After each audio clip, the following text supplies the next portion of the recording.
नमस्कार दोस्तों। आज के इस लेक्चर में हम बात करेंगे सर्वे इंजीनियरिंग का एक most important topic curve surveying के बारे में। एग्जाम पॉइंट ऑफ व्यू से काफ़ी इंपोर्टेंट टॉपिक है। यहाँ से एक 20 मार्क्स का क्वेश्चन बन सकता है, 5 मार्क्स का भी आ सकता है या फिर 2 मार्क्स का भी क्वेश्चन आ सकता है।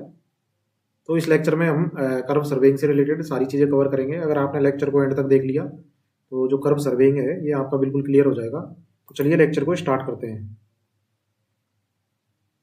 सबसे पहले हम बात करते हैं कि जो है सिंपल सर्कुलर कर्व होता क्या है। सबसे पहले सोचो कि एक रोड है वो सीधी जा रही है और आगे जाकर रोड को टर्न लेना है। तो रोड को हम अचानक मोड़ नहीं सकते, इसलिए बीच में एक स्मूथ कर्व्ड पाथ देते हैं। अगर वो कर्व जो है एक सर्किल का हिस्सा हो और उसकी जो रेडियस है हर जगह सेम हो तो उस कर्व को अपन कहते हैं सिंपल सर्कुलर कर्व। सिंपल का मतलब है एक ही रेडियस और सर्कुलर का मतलब है सर्किल का पार्ट। अब ये जो है मैंने इसमें एक डायग्राम बनाया है, इसमें चीजें शो करी है। सबसे पहली चीज जो है इसमें पॉइंट ऑफ इंटरसेक्शन, ये रहा पॉइंट ऑफ इंटरसेक्शन जिसको मैंने लिखा है बी से। ये पॉइंट ऑफ इंटरसेक्शन है। तो जिस पॉइंट पर बैकवार्ड टेंजेंट और जो फॉरवर्ड टेंजेंट है आपस में मिलते हैं उस पॉइंट को हम कहते हैं पॉइंट ऑफ इंटरसेक्शन। तो यहाँ पे जो है ये जो टेंजेंट है ये तो हो गया बैकवार्ड टेंजेंट और ये जो टेंजेंट है ये कौन सा है फॉरवर्ड टेंजेंट। तो ये दोनों इस पॉइंट पे मिल रहे हैं। तो इसको अपन बोलते हैं पॉइंट ऑफ इंटरसेक्शन। इसको बी से रिप्रेजेंट करते हैं। तो ये जो है ये क्या है, जो कर्व है वो यहाँ से स्टार्ट नहीं होता, ये एक इमेजिनरी पॉइंट होता है। जो नेक्स्ट है वो है एंगल ऑफ इंटरसेक्शन और deflection angle. Angle of intersection क्या है, ये वाला जो इसमें मैंने शो कर रखा है डायग्राम में। ये क्या होता है, जो दो टेंजेंट है उसके बीच में जो एंगल होता है उसी को अपन बोलते हैं एंगल ऑफ इंटरसेक्शन। अब एक टेंजेंट तो अपना ये जा रहा और दूसरा टेंजेंट है वो ये जा रहा, तो इन दोनों के बीच में जो एंगल है ये वाला, इसी को अपन बोलते हैं एंगल ऑफ इंटरसेक्शन। तो ये आपका क्लियर होना चाहिए। सेंटर पर जो एंगल बनता है उसे हम बोलते हैं डिफ्लेक्शन एंगल। अब डिफ्लेक्शन एंगल कौन सा होगा, डिफ्लेक्शन एंगल होगा ये वाला। ये वाला जो है ये होगा डिफ्लेक्शन एंगल। तो जो रिलेशनशिप बनेगा ये जो है पूरा एक स्ट्रेट लाइन है, तो ये 180 डिग्री हो गया है पूरा एंगल। तो अपन जो 180 डिग्री है उसमें से जो है ये एंगल ऑफ इंटरसेक्शन है, इसको माइनस कर देंगे तो यहाँ से डिफ्लेक्शन एंगल आ जाएगा।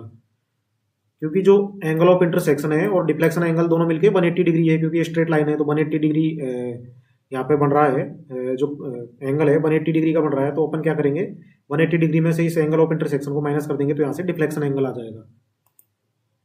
नेक्स्ट है टेंजेंट पॉइंट्स। टेंजेंट पॉइंट्स दो टेंजेंट पॉइंट है, एक तो ये रहा टेंजेंट और एक ये रहा टेंजेंट। T1 जो पॉइंट है, T1 जो पॉइंट है इसके अंदर ये रहा T1 पॉइंट। यहाँ से क्या है कर्व स्टार्ट हो रहा है और जो T2 पॉइंट है वहां पे कर्व खत्म हो रहा है। तो जो कर्व है वो सिर्फ T1 और T2 दोनों पॉइंटों के बीच में ही है। तो जो इसमें दो टेंजेंट हो गए, एक तो हो गया बैकवार्ड टेंजेंट। बैकवार्ड टेंजेंट कौन सा हो गया B इंटू T1 और जो फॉरवर्ड टेंजेंट है वो कौन सा हो गया B इंटू T2। नेक्स्ट जो है सेंटर और रेडियस। कर्व का एक सेंटर होता है जिसको अपन बोलते हैं O। ये रहा इसका सेंटर, जो कर्व है उसका सेंटर। और सेंटर से कर्व के किसी भी पॉइंट तक का जो डिस्टेंस है वो होगा radius, radius of the curve. तो ये जो रहा अपना सेंटर, और यहाँ से जो ये कर्व यहाँ से ये ऐसे जा रहा है, तो इसके किसी भी पॉइंट तक के बीच की जो डिस्टेंस है, चाहे यहाँ ले लो, चाहे यहाँ ले लो, चाहे यहाँ ले लो, चाहे इधर ले लो, तो ये होगी इसकी रेडियस। तो ये मैंने कुछ चीज़ें आपको बताई है, ये चीज़ें आपको याद रखनी है। अब अपन बात करते हैं कि जो है length of tangent, length of curve, apex distance क्या होता है, कैसे आए हैं। तो लेंथ ऑफ टेंजेंट क्या होता है, सबसे पहली चीज लेंथ ऑफ टेंजेंट अपन ने फाइंड आउट करी है। लेंथ ऑफ टेंजेंट का मतलब है पॉइंट ऑफ इंटरसेक्शन से कर्व के स्टार्ट तक का डिस्टेंस। मतलब ये रहा पॉइंट ऑफ इंटरसेक्शन अपना बी, जो पॉइंट ऑफ इंटरसेक्शन है बी यहां से लेके, और जो कर्व का जो स्टार्ट पॉइंट है T1, यहाँ के बीच की जो डिस्टेंस है इसको अपन बोलते हैं लेंथ ऑफ टेंजेंट। तो टेंजेंट है दोनों केस में सेम है, BT1 इक्वल टू BT2 हो जाएंगे। तो इसमें ट्रायंगल आप देखो OBT1, जो ट्रायंगल है OT1B, इसको देखोगे आप तो जो ट्रायंगल है ये रहा T1, ये रहा O और ये रहा B। तो ये जो ट्रायंगल है ये वाला, इस ट्रायंगल में जो OT1 है, जो OT1 है ये वाला, ये तो क्या है रेडियस है R, और जो एंगल है वो क्या बन रहा है del/2। तो ट्रिग्न में अगर आप इसमें ट्रिग्नोमेट्री लगाओगे तो जो tan थीटा है वो क्या हो जाएगा, tan del by 2 equal to B T upon R. यहाँ से जो बी टी आएगी वो आ जाएगी आर tan del by 2। तो ये आपको याद रखना है directly, B T one equal to R tan del by 2। इसका जो है इस फॉर्मूले का यूज है, जो अभी चेंजेस निकालेंगे उसमें यूज होगा, अपन न्यूमेरिकल्स करेंगे। नेक्स्ट है length of the curve. Length of the curve क्या है, अब जो कर्व है वो एक सर्किल का पार्ट है। जो पूरा सर्किल है उसकी तो जो कर्व पूरा सर्किल है उसका जो एंगल है वो तो 360 डिग्री हो जाएगा। और जो ये जो कर्व है वो एक सर्किल का पार्ट है, तो इसकी लेंथ कितनी हो जाएगी, 2 पाई आर। अगर जो कर्व है वो सिर्फ डेल्टा डिग्री का है तो यहाँ पे अपन जो इसको प्रोपोर्शनलिटी लगाएंगे कि जो एल लेंथ है उसके अंदर तो इस पर्टिकुलर ये क्या है, सर्किल का एक पार्ट है, तो इसकी तो जो इसकी जो लेंथ है वो हो जाएगी, एंगल होगा इसका 2 पाई आर हो जाएगा। और अगर पूरा जो डेल्टा है उस केस में इसकी वैल्यू जो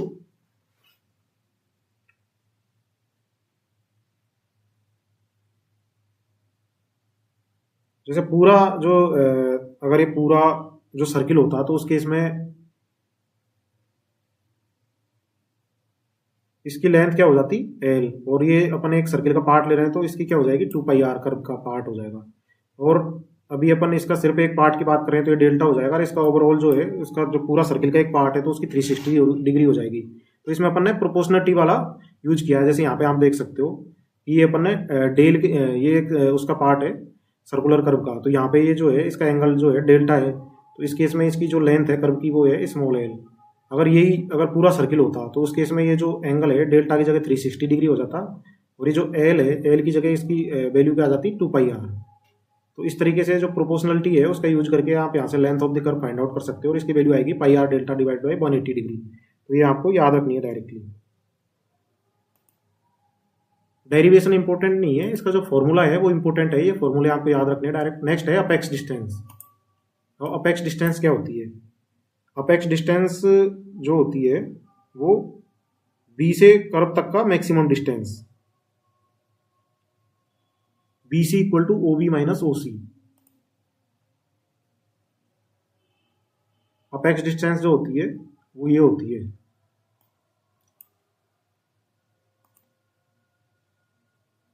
ये वाली डिस्टेंस होती है। तो ये बी सी इक्वल टू क्या हो जाएगा, ओ बी। इस टोटल में से अपन ओ सी को माइनस कर देंगे तो यहाँ से अपेक्स डिस्टेंस आ जाएगी। तो जब यहाँ पे अपन ट्रिग्नोमेट्री का यूज करेंगे तो वहां से जो फॉर्मूला ड्राइव होगा वो आ जाएगा अपना B C equal to R into sec del by 2 minus 1। तो ये फॉर्मूला आपको डायरेक्ट याद रखना है अपेक्स डिस्टेंस का। नेक्स्ट है मिड ऑर्डिनेट। मिड ऑर्डिनेट का मतलब होता है कर्व के सेंटर पे चौड़ से कर्व तक का डिस्टेंस। जो कर्व का सेंटर है उस पे जो चौड़ है वहां से लेके और कर्व तक का क्या डिस्टेंस है वो। तो C D equal to O C minus O D. तो अपन इसमें देखते हैं ये वाली डिस्टेंस, ये वाली डिस्टेंस। तो ये डिस्टेंस क्या हो जाएगी, C D equal to O C minus O D. O D में से अपन ओ सी को माइनस कर देंगे तो सी डी की वैल्यू आ जाएगी ओ सी माइनस ओ डी। तो जब इसको अपन सॉल्व करेंगे तो यहाँ से जो वैल्यू आएगी मिड ऑर्डिनेट की, C D equal to R 1 minus cos del by 2। तो ये फॉर्मूला आपको डायरेक्टली याद रखना है। जो मैंने ये डिब्बे में बंद कर रखे हैं फॉर्मूले आपको डायरेक्टली याद रखना है। यहाँ से 2 मार्क्स है, 5 मार्क्स का क्वेश्चन भी आ सकता है, 20 मार्क्स का भी आ सकता है। 20 मार्क्स का क्वेश्चन बनने के चांसेस ज़्यादा है जिसमें सारी वैल्यू आपसे पूछ लेगा। नेक्स्ट है लॉन्ग चौड़। लॉन्ग चौड़ जो है कर्व के स्टार्ट T1 और एंड T2 को अगर सीधी लाइन से जोड़ दे तो जो लाइन बनती है उसी को अपन कहते हैं लॉन्ग चौड़। अब इसको मैं आपको डायग्राम में बताता हूँ। ये है लॉन्ग चौड़। जो T1 है, ये रहा T1 और ये T2 है, इन दोनों को अगर अपन सीधा जोड़ दे तो ये जो लाइन है जोड़ने वाली इसी को अपन बोलते हैं लॉन्ग चौड़। तो इसको अपन जब इसमें अपन ट्रिग्नोमेट्री का यूज करेंगे तो इस लॉन्ग चौड़ की जो लेंथ आएगी वो क्या हो जाएगी, 2 into T1 into D. T1 into D तो क्या है, ये है। तो इसको अपन 2 से मल्टीप्लाई कर देंगे तो ये length of the long chord आ जाएगी। क्योंकि यहाँ पे हाफ पार्ट है इसका तो ये दुगना हो जाएगा, क्योंकि यहाँ पे जो रेडियस है इक्वल है दोनों तरफ, क्योंकि रेडियस सब जगह सेम है कर्व की। तो इसका हाफ पार्ट है तो इसको 2 से मल्टीप्लाई कर देंगे तो अपन यहाँ से length of the long chord आ जाएगी। इसका आपको डायरेक्ट फॉर्मूला याद रखना है। Length of the long chord का फॉर्मूला क्या होता है, T1 T2 equal to L equal to 2R sine del by 2। तो ये फॉर्मूले आपको याद रखने हैं डायरेक्ट। नेक्स्ट है degree of the curve. Degree of curve ये इंपॉर्टेंट चीज है। डिग्री ऑफ कर्व का मतलब होता है कि कर्व कितना शार्प है। इसकी डेफिनेशन क्या है कि degree of curve is the angle subtended at the centre by one chain length. Angle made by one chain length at centre is the degree of the curve. जो 30 metre chain है उसके लिए तो पूरा circle है 360 degree, और जो arc length है वो 2πr होगी। तो एक डिग्री के लिए कितना हो जाएगा 2πr divide by 360। 30 metre chain के लिए 30 डिवाइड बाई d डिग्री, और जो टोटल इसकी लेंथ है पूरा सर्किल के लिए आर्क लेंथ इसकी क्या हो जाएगी 2πr डिवाइड बाई 360। तो जब अपन इसको सॉल्व करेंगे तो यहाँ से रेडियस ऑफ द कर्व की वैल्यू आ जाएगी r equal to 1720 divide by d degree. 20 metre chain के लिए जो r की वैल्यू आएगी वो क्या आ जाएगी 1146 डिवाइड बाई d डिग्री। तो ये क्वेश्चन यहाँ से आया था कि what do you mean by degree of the curve. RPSC 2013 में आया था 2 मार्क्स का। तो इस तरीके का भी एक क्वेश्चन आ सकता है। तो इसमें मैंने क्या है 30 मीटर चेन के लिए और 20 मीटर चेन के लिए 1 डिग्री कर्व के लिए, 2 डिग्री कर्व के लिए, 3 डिग्री कर्व के लिए यहाँ पे जो रेडियस की वैल्यू है वो मैंने एक टेबल बनाई है। अब जो नेक्स्ट इंपॉर्टेंट चीजें है वो है एक chainage of B is given. अगर जो बी है उसकी चेनेज दी हुई हो अपने को, तो चेनेज ऑफ द T1 क्या होगी chainage of B minus B T1। Chainage of B में से अपन बी T1 को माइनस कर देंगे, और बी T1 क्या है R10 डेल बाई 2। अब ये आप डायग्राम की सहायता से भी समझ सकते हो। जैसे ये डायग्राम है तो इसमें अगर अपने को बी की चेनेज दी हुई है, मतलब यहाँ की चेनेज दी हुई है और अपने को इसकी चेनेज फाइंड आउट करनी है, तो चेनेज एट बी माइनस इसमें से अपन ये बी T1 जो लेंथ है इसको माइनस कर देंगे तो अपने को पास यहाँ की चेनेज आ जाएगी। तो इस तरीके से आप इसकी chainage of T1 equal to chainage of B minus B T1। Same ऐसे ही अगर अपने को चेनेज ऑफ बी की गिवन है तो चेनेज ऑफ द T1 में से लेंथ ऑफ द कर्व है उसको ऐड कर देंगे तो चेनेज ऑफ T2 आ जाएगी।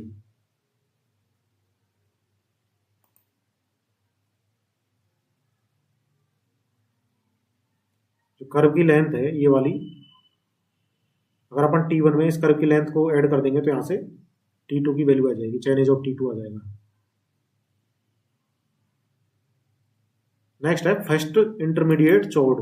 जो C1 है वो क्या होगा multiple of chain length just greater than chainage at T1 minus chainage at T1। तो फर्स्ट इंटरमीडिएट चौड़ होगा वो क्या होगा multiple of chain length just greater than chainage of T1। जो T1 का चेनेज है उससे जस्ट ग्रेटर देन जो है चेन का मल्टीपल क्या है उसमें से अपन चेनेज एट T1 को माइनस कर देंगे तो वहां से फर्स्ट इंटरमीडिएट चौड़ की वैल्यू आ जाएगी। और जो लास्ट इंटरमीडिएट चौड़ है वो क्या होगा Cn equal to chainage of T2। जो T2 का चेनेज है उसमें से माइनस कर देंगे अपन multiple of chain length just less than chainage at T2। तो T2 से जस्ट लेस देन जो मल्टीपल आ रहा है चेन लेंथ का, जैसे अपने क्वेश्चन में दी हुई होगी चेन की लेंथ या तो 20 मीटर या 30 मीटर है, तो उसमें से जो चेनेज एट T2 है उसमें से इसको माइनस कर देंगे तो यहाँ से लास्ट इंटरमीडिएट चौड़ की वैल्यू आ जाएगी। और जो सारे चौड़ होंगे बीच के वो क्या हो जाएंगे C2 C3 C4 और Cn-1 equal to one chain length. ये वन चेन लेंथ के बराबर होंगे सारे, क्योंकि जो स्टार्टिंग पॉइंट है और एंड पॉइंट है वहां पे वो चेन है वो पूरी नहीं हो पा रही। तो इस वजह से अपन इसके मल्टीपल में से चेन के मल्टीपल कितना है उसमें से जो प्रीवियस चेनेज है उसकी वैल्यू को माइनस कर देंगे तो फर्स्ट इंटरमीडिएट चौड़ आ जाएगा। और जो लास्ट जो चेनेज है T2 का उसमें से जो जस्ट उससे पहले वाला जो multiple of the chain length है उसको अपन माइनस कर देंगे तो वहां से लास्ट इंटरमीडिएट चौड़ आ जाएगा। नेक्स्ट है number of Chaur. Number of चौड़ कितने हो जाएंगे L minus C1 minus C1 minus Cn divided by one chain length. अब यहाँ पे से जो L है ये तो इसकी टोटल लेंथ हो गई, उसमें से C1 और Cn है ये जो चेन है उसकी लेंथ के बराबर नहीं होंगे, उससे कम होंगे, तो इसको अपन माइनस कर देंगे divide by one chain length. इसको अपन वन चेन लेंथ से डिवाइड कर देंगे और प्लस 2 ऐड कर देंगे तो नंबर ऑफ चौड्स आ जाएंगे टोटल। 2 ऐड क्यों करें क्योंकि अपन ने इस 2 को यहाँ पे माइनस कर दिया तो इस वजह से यहाँ पे 2 ऐड करना पड़ा है, तो इस वजह से यहाँ से नंबर ऑफ चौड्स आ जाएंगे। तो ये तो हो गया इसका जो थ्योरेटिकल पार्ट है, जो डेरिवेशन पार्ट है। इसमें आपको जो फॉर्मूले याद रखने हैं टोटल, एक तो आपको लेंथ ऑफ टेंजेंट का, length of the curve, apex distance, mid ordinate का रखना है, लॉन्ग चौड़ का रखना है, degree of the curve, radius of the curve का रखना है, और ये आपको याद रखना है कि चेनेज अगर बी का दिया हुआ हो तो चेनेज T1 का कैसे फाइंड आउट करेंगे, T2 का कैसे करेंगे, फर्स्ट इंटरमीडिएट चोर्ड क्या होगा, लास्ट क्या होगा, और ऑल अदर चोर्ड्स और नंबर ऑफ चोर्ड्स। तो ये चीजें अपने को सारी अप्लाई करनी है। तो अब अपन इस पे बेस्ड एक न्यूमेरिकल सॉल्व करते हैं। ए 3 degree curve is provided between two tangent के बीच में एक 3 डिग्री कर्व है वो प्रोवाइड किया गया है, meeting at A chainage of 240.35 chains. जो इसका चेनेज दिया हुआ है वो कितना दिया हुआ है, 240.35 चेन्स, एंड डिफ्लेक्शन एंगल की वैल्यू दी हुई है 75 degree. Calculate all basic parameter of the curve. तो इसका मतलब क्या हुआ कि इसमें जितने भी बेसिक पैरामीटर है जो अपन अभी देखे हैं वो सारे अपने को इसके अंदर कैलकुलेट करना है। और इसमें जो दिया हुआ है, use 30 metre chain with 100 link, 30 metre chain अपने को यूज करनी है, 100 लिंक उसके अंदर 100 लिंक है। तो अब इसको अपन कैसे सोल्व करेंगे, तो सबसे पहले अपन इसमें क्या फाइंड आउट करेंगे, सबसे पहले स्टार्ट करेंगे अपन length of tangent, length of curve, apex distance, ये सारी चीजें फाइंड आउट करेंगे, लॉन्ग चौड़, ये छः की छः चीजें फाइंड आउट करेंगे। उसके बाद में फिर अपन ये देखेंगे chainage of T1, chainage of T2, first intermediate chord, last और ऑल अदर चोर्ड्स और नंबर ऑफ चोर्ड्स, ये सारी चीजें अपन इसमें कैलकुलेट करेंगे। सबसे पहले तो क्वेश्चन में जो है अपन फाइंड आउट करेंगे, सबसे पहले अपन फाइंड आउट करेंगे लेंथ ऑफ द टेंजेंट। तो इसका फॉर्मूला क्या होता है, BT1 equal to R10 del by 2। अब क्वेश्चन में अपने को रेडियस ही नहीं दी हुई, रेडियस नहीं दी हुई तो अपन रेडियस कैसे निकालेंगे, डिग्री ऑफ द कर्व। सबसे पहले अपन अपने को इसलिए इसमें डिग्री ऑफ द कर्व निकालनी पड़ेगी। अपने को डिग्री दी हुई है कर्व की, कितने का, 3 डिग्री का कर्व है और 30 मीटर की चेन है, 3 डिग्री का कर्व है और 30 मीटर की चेन है। यहाँ पे जो रेडियस ऑफ द कर्व क्या हो जाएगी, 1720 डिवाइडेड बाई डी की जगह 3 वैल्यू रख देंगे तो यहाँ से अपने रेडियस आ जाएगी। तो radius R equal to 1720 divided by 3, तो यहाँ से जो है कर्व की रेडियस आ गई 573.33 मीटर। अब अपन फाइंड आउट करेंगे length of the tangent R10 del by 2। R की वैल्यू अपने पास आई चुकी है 573, 10 इंटू डेल बाई 2, डेल जो है वो क्या है, डिफ्लेक्शन एंगल है। अब यहाँ पे एक इंपॉर्टेंट चीज है, मैं बताता हूँ आपको।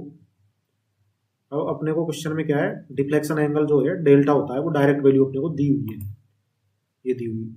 अगर क्वेश्चन थोड़ा सा घुमा के देता तो ये क्या है, एंगल ऑफ इंटरसेक्शन की वैल्यू अपने को दे देता, तो उस केस में अपने को डेल्टा की वैल्यू फाइंड आउट करनी पड़ती है। और डेल्टा की वैल्यू कैसे फाइंड आउट करते हैं, 180 में से एंगल ऑफ इंटरसेक्शन माइनस करके। तो इस तरीके से भी एग्जामिनर है वो थोड़ा सा घुमा के एक क्वेश्चन बना सकता है यहाँ से, इस चीज का आपको ध्यान रखना है।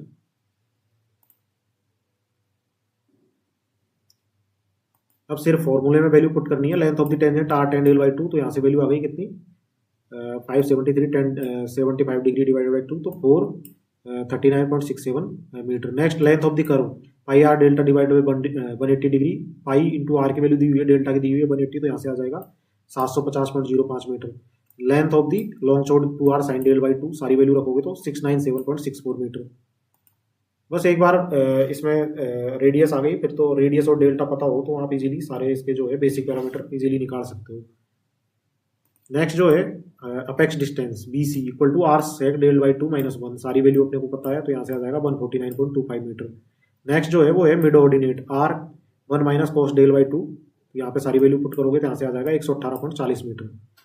अब जो है यहाँ पे जो chainage of the B, chainage of the B क्या है, 240.35 चेन। अब यहाँ से कॉन्सेप्ट का यूज होगा और यहाँ पे आपको अच्छे से समझना है। चेनेज ऑफ बी क्वेश्चन में भी अपने को दिया हुआ है, ए 3 degree curve is provided between two tangent meeting A chainage of 240.35 chain. मतलब जो दो टेंजेंट है, ए 3 degree curve is provided between two tangent के बीच में एक 3 डिग्री का जो कर्व है वो प्रोवाइड किया गया है, और जो टेंजेंट है वो मिल रहे हैं meeting at A chainage of 240.35 chains. तो टेंजेंट जो दोनों मिल रहे हैं वो कहाँ पे मिल रहे हैं, 240.35 चेन पे। इसका मतलब है कि जो मीटिंग पॉइंट है बी, ये वाला पॉइंट ऑफ इंटरसेक्शन, जो मीटिंग दोनों चेनेज जहां पे मिल रहे हैं, मतलब ये दोनों जो चेनेज है, दोनों टेंजेंट जहां पे मिल रहे हैं, मतलब ये वाला पॉइंट है, तो इसका अपने को चेनेज दिया हुआ है, बी का चेनेज।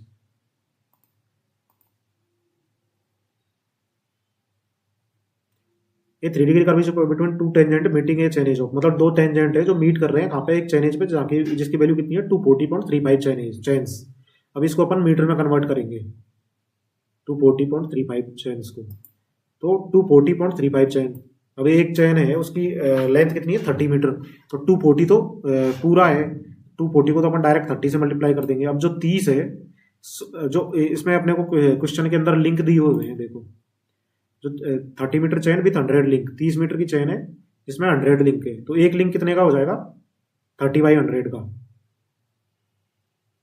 ये मैंने यहाँ पे किया है, 100 लिंक है 30 मीटर में, तो एक लिंक कितने का हो जाएगा, 30/100 का। तो जो 35 लिंक है वो कितने का हो जाएंगे, 30/100 इंटू 35। तो यहाँ पे जो 240 इंटू 30 तो डायरेक्ट मल्टीप्लाई हो जाएगा, और जो 0.35 है इसकी जो लेंथ आएगी वो 30/100 इंटू 35 कर देंगे। तो यहाँ से जो total chainage of the B की जो लेंथ आ जाएगी, चेनेज आ जाएगा बी का, वो आ जाएगा 7210.5 मीटर। तो ये आपको थोड़ा सा दिमाग लगाना है इसमें। नेक्स्ट अपने को फाइंड आउट करना है चेनेज ऑफ T1। मैंने बताया था चेनेज ऑफ T1 क्या होगा, chainage of B minus BT1। Chainage of B जो है अपन ने फाइंड आउट कर लिया, इसमें से BT1 को माइनस कर दोगे तो यहाँ से चेनेज ऑफ T1 है उसकी वैल्यू आ जाएगी 6770.83 मीटर। चेनेज ऑफ T2 क्या होगा, chainage of T1 plus length of the curve, दोनों वैल्यू पता है, तो यहाँ से चेनेज ऑफ T2 की वैल्यू आ जाएगी। नेक्स्ट है फर्स्ट चौड़। अब ये इंपॉर्टेंट चीज है, तो फर्स्ट चौड़ होगा वो क्या होगा, multiple of 30 just greater than chainage of T1। तो T1 है, T1 क्या है अपना, देखो पहले तो आप T1 की जो वैल्यू आई है अपनी क्या आई है, 6770.83। तो इससे जस्ट ऊपर वाला 30 का, इससे जस्ट ऊपर जो वैल्यू होगी वो 30 के मल्टीपल में कितनी होगी, तो वो हो जाएगी 6780। इससे जस्ट ऊपर 6780 होगी, उससे जो कम होगी वो होगी 6750। तो इससे जस्ट आगे वाली जो 30 का मल्टीपल हो, इससे जस्ट आगे वाला जो multiple of 30 just greater than chainage of T1। जो T1 जो चेनेज है उससे जस्ट आगे 30 का मल्टीपल की वैल्यू क्या होगी, उसमें से अपन माइनस कर देंगे चेनेज ऑफ T1 की। चेनेज ऑफ T1 को माइनस कर देंगे तो यहाँ पे जो है फर्स्ट चौड़ की वैल्यू आ जाएगी 9.18 मीटर। और जो लास्ट चौड़ क्या होगा, chainage of T2 minus multiple of 30 just smaller than chainage of T2। जो T2 का जो चेनेज है उससे just smaller than multiple of 30 कितना है, T2 का चेनेज क्या है, T2 है उसका चेनेज क्या है 7520.88 मीटर। ये mm नहीं है, मीटर है, 7520.88 मीटर। तो इससे जस्ट जो 30 का मल्टीपल होगा वो क्या हो जाएगा 7500, 7500 फिर 7530। तो इस तरीके से 30 का मल्टीपल में आगे बढ़ती जाएगी। तो इससे जस्ट जो लेस है वो क्या हो जाएगा 7500। तो यहाँ से जो लास्ट चौड़ है उसकी वैल्यू आ जाएगी 20.88। ऑल अदर चौड्स क्या हो जाएंगे, बाकी सब में तो कोई दिक्कत ही नहीं है। ये स्टार्टिंग और जो एंड चौड़ वाला है ये क्या है 30 के मल्टीपल में नहीं होता, इसलिए अपन इनको अलग से कैलकुलेट करते हैं फर्स्ट चौड़ और लास्ट चौड़ को। बाकी के जो बीच के हैं वो तो सब 30 मीटर के ही हो जाएंगे इक्वल। तो C2 इक्वल टू C3 और CN-1 इक्वल टू 30 मीटर, सारे 30 मीटर के हो जाएंगे। तो नंबर ऑफ चौड़, टोटल चौड़ कितने होंगे इसमें, इसका फॉर्मूला मैंने बताया था L minus C1 minus CN divided by 30 plus 2। तो जो L है उसकी वैल्यू तो length of the curve 750 minus 9.8 minus 20.88 divided by 30 plus 2। तो यहाँ से जो है नंबर ऑफ चौड़ की वैल्यू आ जाएगी 26। तो ये था कर्व सर्वेइंग का पार्ट जिसमें अपन ने कवर किया ये जो इंपॉर्टेंट पैरामीटर कौन कौन से हैं जिनके फॉर्मूले आपको याद रखने, और एक अपन ने फुल न्यूमेरिकल्स इसका सोल्व कर लिया। अगर आपने इसको वीडियो को एंड तक देख लिया हो तो आप आई होप आपके समझ में आया होगा। अगर वीडियो अच्छा लगा हो तो चैनल को लाइक करें, वीडियो को लाइक करें, चैनल को सब्सक्राइब करें और दोस्तों के साथ शेयर करें। Thank you.